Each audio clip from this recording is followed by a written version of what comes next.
Et maintenant, Mysteria, ça regroupe combien d'exposants? Cinquantaine. Une cinquantaine.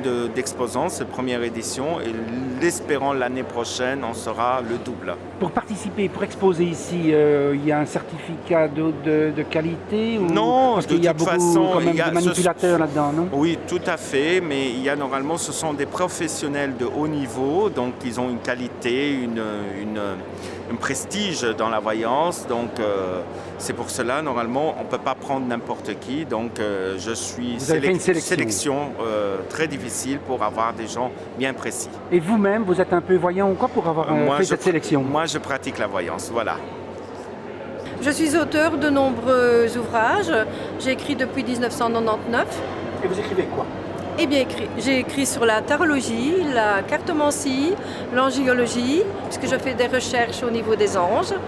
J'ai écrit dernièrement en 2011 un livre de prières, prières de protection, prières à Saint-Benoît, prières aux anges, prières pour la bénédiction de la maison, prières pour les brûlures, les maladies, prières pour un ennemi décédé, un suicidé. Il faut aimer les gens.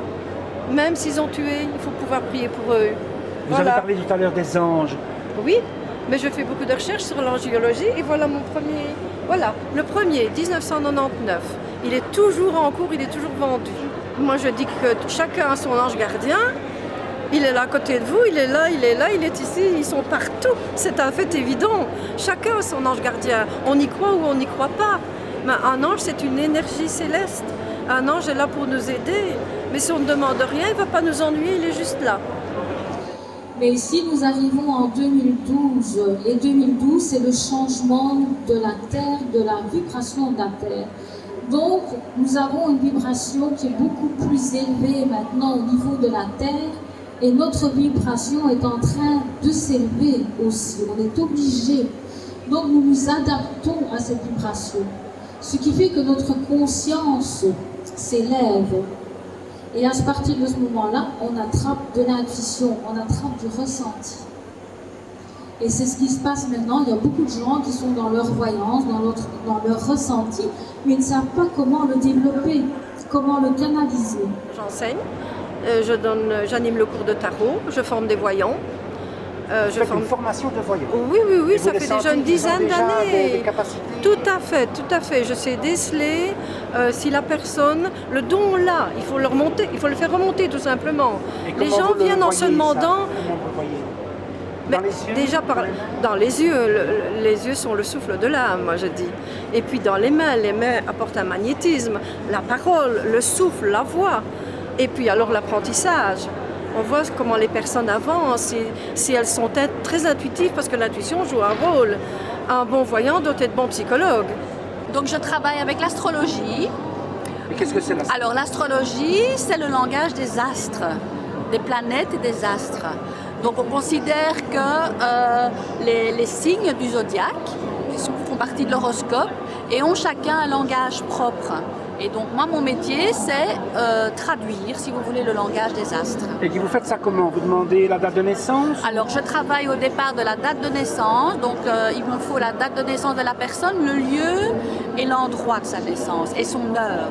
Et tout ça, ça joue? Tout ça joue, donc la différence de l'endroit de la personne, de sa naissance avec l'heure, va faire ce qui lui est propre, c'est-à-dire qu'on va avoir un thème, parce que l'ensemble de l'astrologie, on va l'appeler le thème natal.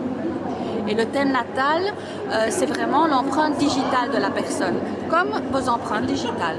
Et ça va permettre de mieux vivre? Donc en fait, le but de l'astrologie, c'est la connaissance de soi. Alors évidemment, on fait l'astrologie dans le but prévisionnel. C'est ce qu'on voit dans tous les journaux au niveau horoscope. Moi, je l'utilise vraiment en but de connaissance de soi, c'est-à-dire que c'est beaucoup plus profond que les prévisions. C'est vraiment le potentiel de la personne. Donc ça veut dire ses qualités, ses défis, mais aussi ses difficultés à dépasser dans sa vie. Vous pouvez nous dire ce que c'est que la numérologie? Alors la numérologie, c'est l'étude des nombres. Donc Pythagore a fait un tableau, on reprend tous les prénoms, tout le nom de famille, on transforme les lettres de l'alphabet en nombres.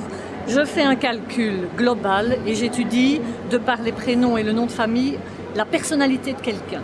Alors la date de naissance va me servir à étudier le chemin de vie, donc ce pourquoi on est venu sur Terre, ce qu'on a à accomplir. Et la date de naissance me permet aussi de voir la prospective de l'année à venir. Donc comment on peut se mouvoir le mieux dans l'année pour être le plus épanoui possible. Donc les gens, ils viennent avec une question bien précise. Ils viennent parfois avec une question bien précise, mais je dis tout de suite que la numérologie n'est pas de la voyance. La numérologie, c'est la connaissance de soi pour pouvoir mieux se gérer et gérer surtout les obstacles. Donc parfois, les gens viennent avec des questions précises. Et vous ne savez pas les aider?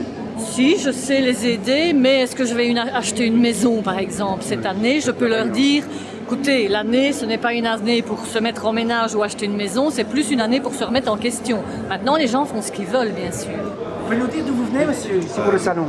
Oui, moi je viens d'Albi, dans le Tarn. Il y a 980 km.